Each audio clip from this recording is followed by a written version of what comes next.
May hapon sa tanang mga kawads. Today's video, pag uli na ako gikagtrabaho mga kawads, na-shock ko. Anay alimango dali. Layo mo dalas dagat mga kawads. Kita ni Glenn, mapit bahay na mo. Tanaw mga kawads na dako sus pusa gini siya ron maluto gini ng alimanguhan eh. Pagsik biya kayo.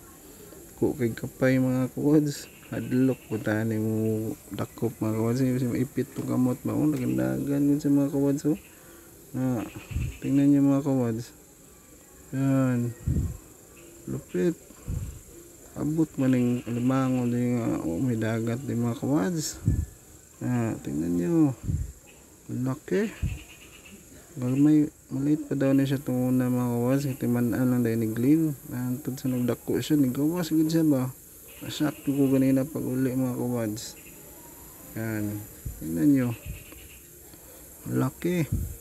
Sus na nagipang sudan si Glenn. Isa lang po doon siya mga kawads. Pero at least diba naagid sa naabot ko siya diri ba. Iyo ay abutan niya. Naabot man din na alis lapok. Kasi po yung mga kawads. Tingnan nagdako na gid siya ba. Sukol tanaw mga kawads.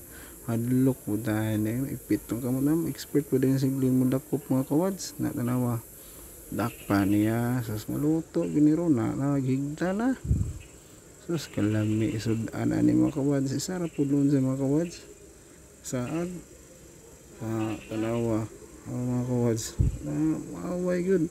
Hanggang dito na lang. Thank you for watching my video. Don't forget like and share.